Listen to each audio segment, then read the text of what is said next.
Now, it's not easy, but if you want to build the dream video company, you got to build a real team.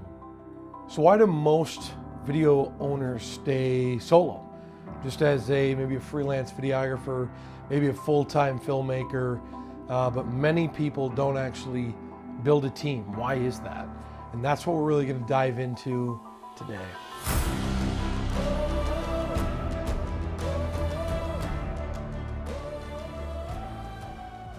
So one of the questions that we get all the time is like, well, when do I hire? Who should I hire? What do I pay them? And a lot of those things can be different for people. When to hire, that could be up to you. Like for me, in my journey, I was able to bring my brother and now business partner on about 8 months after I started, maybe even a little sooner than that. And what we were doing at the time was we were both shooting, we were both doing editing, but he started taking on a lot more editing, which allowed me to go out and sell more, really do the networking, get the relationships built and start to sell, which freed up a lot of my time, which was key.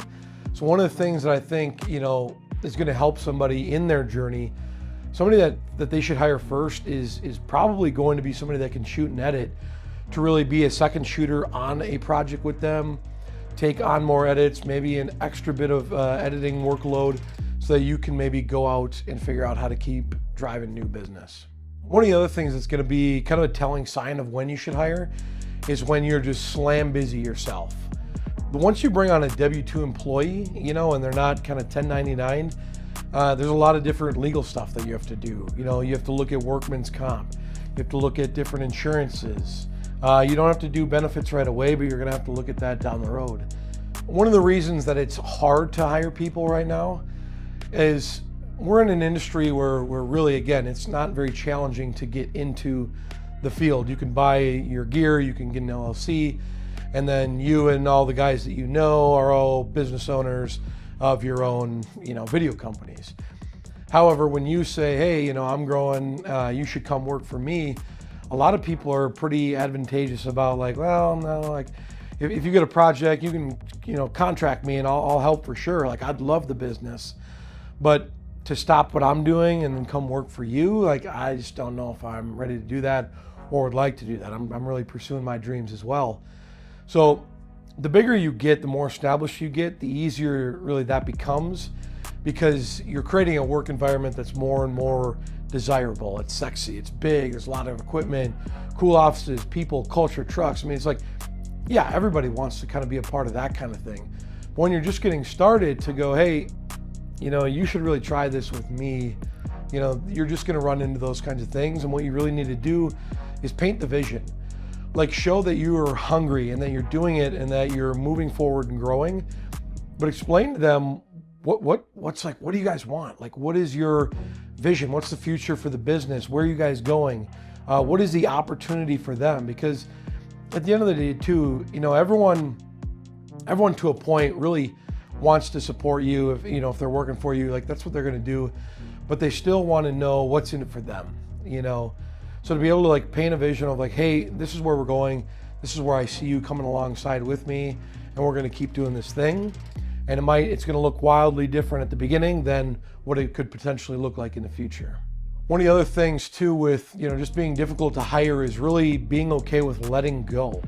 The more things that, or the more people that you bring on, the more you're giving away to somebody else, and for some things that might be exciting to you, like, oh, like I don't love doing all this stuff, and they can really help out with that.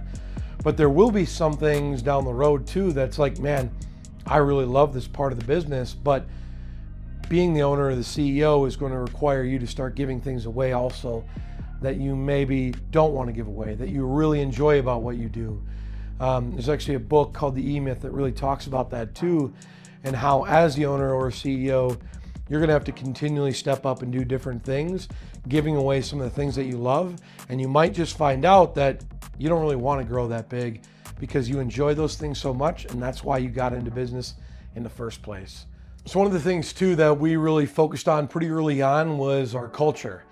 What did we want? What kind of work environment did we want to be in, like that we came into every day too? What kind of people did we want to be around? You're kind of, as you're building a business, you're really creating this environment, this world that's like man, I want people to be stoked about Mondays and not excited about Fridays to just leave this place. So for us, that looked a lot different than some other places. We invest heavily into gear and equipment and desks and softwares and things that get people excited, but also makes their job a lot easier. We invest a lot into our brand and our apparel and clothes and trucks and offices and things like that. Probably more than definitely more than we needed to. But it was one of those things that just makes it more desirable, more exciting. Things are always going on, and that everybody can see that you're pouring back into the company and reinvesting into them. We also did a lot of things where we'd go out for lunches, or we'd take the group somewhere, or we'd do a trip or something like that. These are all things that are going to, yes, cost money for sure, but you're creating a culture and environment and team that is excited to be there and excited to continue working for you in the future. One of the things for training and development, though, with those people, we did a lot of repetitions. We did a lot of work. There's a lot of projects going on at once. And we always wanted to lead by example, but train on hand as much as we can. So bringing people to shoots, as much as we can, kind of getting people, feet wet with maybe some more basic tasks or easier edits right away. And as your skill level keeps to go up, then you're starting to take on more and more and more. So just with training and developing, just don't be afraid to take the time that it takes initially to do it right, to set somebody up for success later instead of just making them always go figure it out. So one of the things too, obviously, that comes with a full-time team, and we talked about it in some other videos that we've done, is really the overhead piece. For video companies, gear can sometimes be expensive, or vehicles, or office spaces and things like that, but nothing compares to what the payroll is going to be. Your payroll will always be by far your biggest expense, and the more people that you bring on, that just grows exponentially.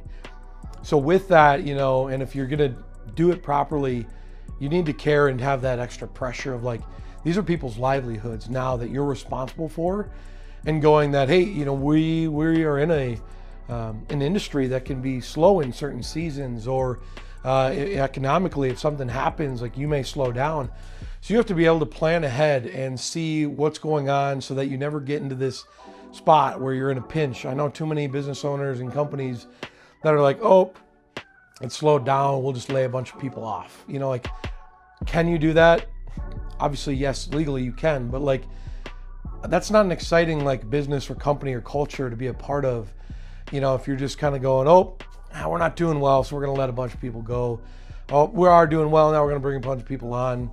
The inconsistency of that doesn't get people excited about working for you long term.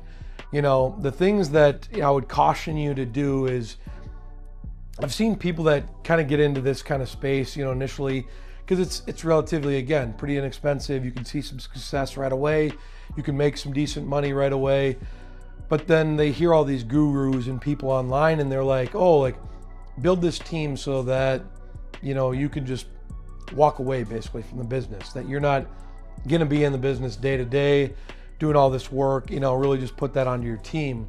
That doesn't get people excited or motivated to keep doing what they're doing.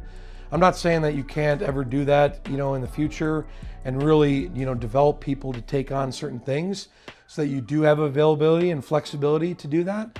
But I just don't think that should be your main goal or driver, because I've seen too many people try to do that and then fail because of it. And you're not going to build the culture that you want to initially. So find the right people, make sure that you're getting them in the right roles, the right person, the right seat on the bus. Make sure that you're going to continue leading from the front and being a servant leader, continuing to motivate and grind and do things. Make sure that you're using your time best, which is really developing the business and continuing to figure out how to grow and scale. And just make sure that you understand just the legal side of what you're doing as you continue to grow. And then paint that vision for people. Make sure that they have their own roadmap, that you've explained to them where they can go and what they're going to be as the company continues to grow. And if you like these videos, go back and check out the other ones. There's a lot of good information in those. But make sure to subscribe. We're going to keep producing these. Like I always keep saying, we're going to maybe change up some of the content styles some of the things that we're doing, but we've just been slam busy. So we haven't been able to produce all the videos that we want to. But that's why I'm saying subscribe so that you can see those in the future. Thanks for watching.